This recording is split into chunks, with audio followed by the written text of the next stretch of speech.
Cette vidéo sera principalement en podcast. Il n'y a pas vraiment d'image pour regarder. Je vous remercie de votre compréhension. Et je vous laisse avec votre vidéo. Voilà. Bonjour à tous et à toutes, j'espère que vous allez bien. Aujourd'hui on se retrouve en cette année 2023.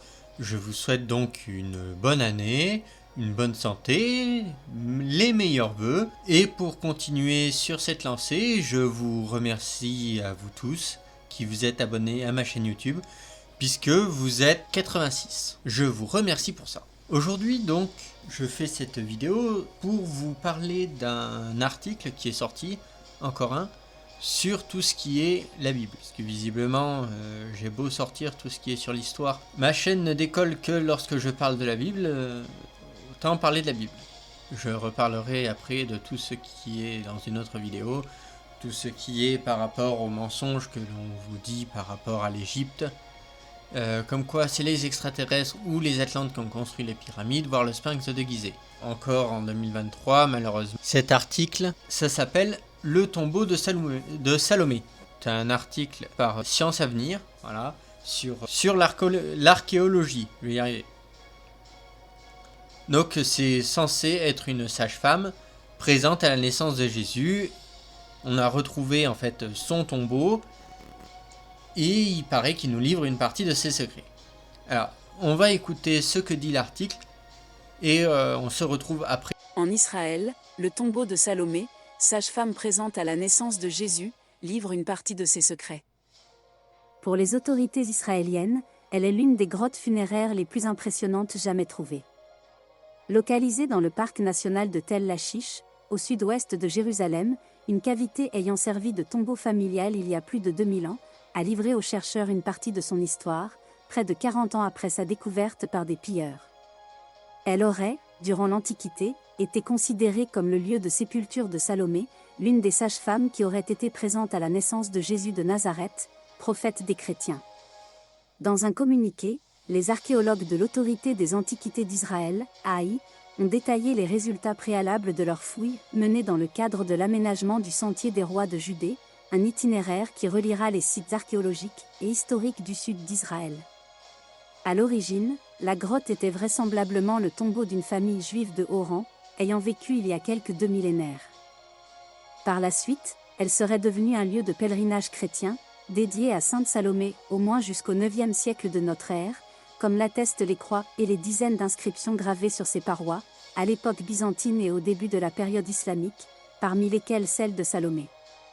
Selon le proto-évangile de Jacques, un texte apocryphe, c'est-à-dire qui n'a pas été reconnu par les autorités religieuses, et qui ne fait donc pas partie du canon des Écritures, du IIe siècle, Salomé était la sage-femme de Bethléem, et fut appelée à assister l'accouchement de Marie, mère de Jésus, dont elle ne pouvait croire qu'elle était encore vierge.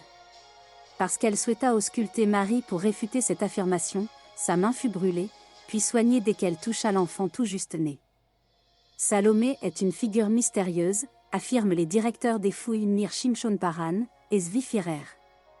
Les caractéristiques de la tombe attestent que ses propriétaires étaient une famille de haut statut, dans la Judée de l'époque du Second Temple.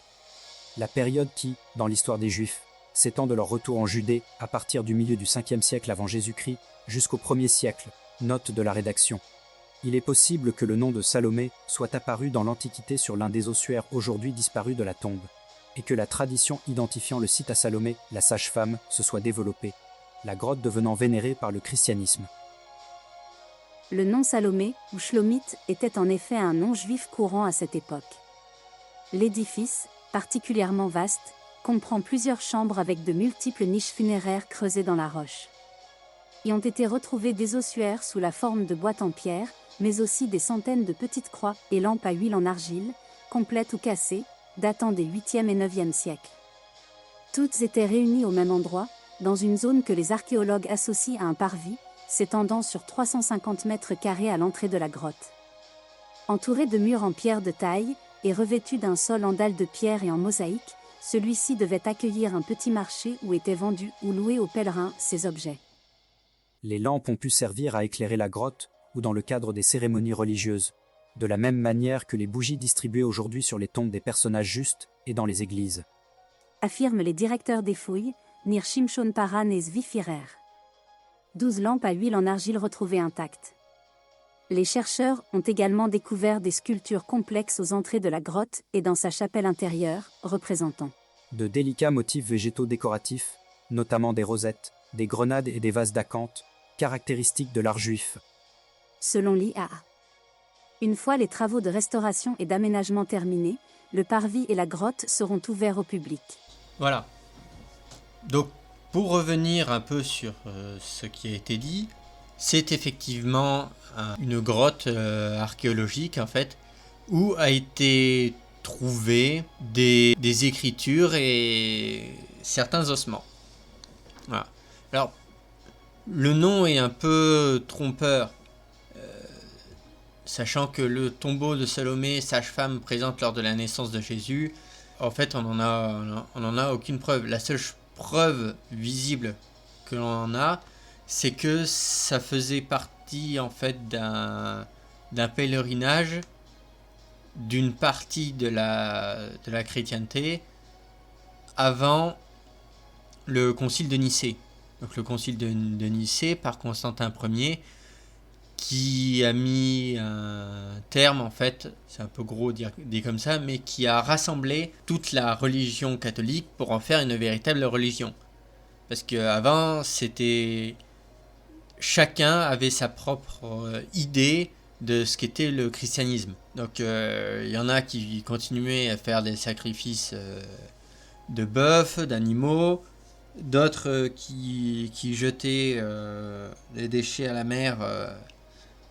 En fait, chacun avait sa propre idée de ce qu'il fallait faire. Mais pour avoir un royaume un peu plus complet, Constantin a rassemblé un peu tout ce qui était la religion. À partir de là, il y a beaucoup de textes qui ont été considérés comme apocryphes, mais c'est pas parce qu'ils correspondaient pas à l'idée que se faisait Constantin. Il a réuni bon nombre d'évêques pour réfléchir sur ce qui se passait et sur ce qui était possible ou non. Quand on voit l'évangile de Matthieu, se dit qu'il y en avait qui étaient un peu moins spécifiques. Pourquoi l'évangile de Matthieu? Parce que dans l'évangile de Matthieu, lorsque Jésus meurt, il y a les morts qui reviennent à la vie et qui se baladent dans tout Jérusalem. Je vous laisse imaginer un peu la tête que font les gens. Mais bon, beaucoup d'évangiles ont été écartés parce qu'ils ne représentaient pas... Si vous voulez, il y a beaucoup de livres qui sont cohérents les uns avec les autres, qui parlent à peu près de la même chose. Là, on peut se dire qu'ils véhiculent à peu près la même pensée. Mais il y en a, comme par exemple le fait qu'il y avait une sage-femme,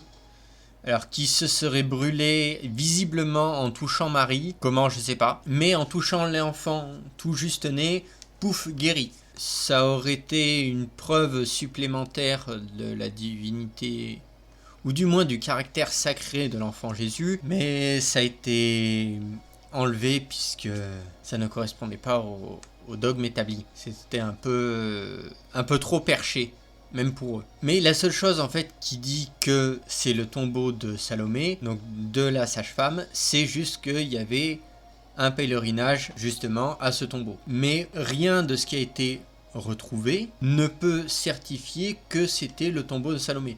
Donc il ne faut pas crier sur tous les toits en disant que oui, l'évangile c'est faux, que tout ce qui a marqué dedans c'est des conneries, et que de toute façon ça le prouve que l'histoire de la crèche, ça tombe bien puisqu'il y a eu Noël il y a pas longtemps, que l'histoire de la crèche en fait tout ça c'est faux, qu'il y a vécu juste Marie, Joseph, voilà. Donc ça vient d'un texte apocryphe, donc le proto-évangile de Jacques, texte apocryphe. Donc c'est un peu trompeur, mais bon, ce qu'il faut retenir de cet article, c'est qu'on a retrouvé un tombeau appartenant à une famille riche, et beaucoup de lampes ont été posées, mais sont toujours intactes. Ils ont aussi découvert des sculptures assez complexes. Il y avait des motifs végétaux décoratifs, notamment des rosettes, des grenades, tout ce qui est caractéristique de l'art juif. Alors, les grenades, pas celles qu'on lance, les fruits. Je préfère prévenir parce qu'on ne sait jamais. Mais il y a des travaux de restauration et d'aménagement, et une fois qu'ils seront terminés, la grotte sera ouverte au public. Nouveau tombeau, en fait,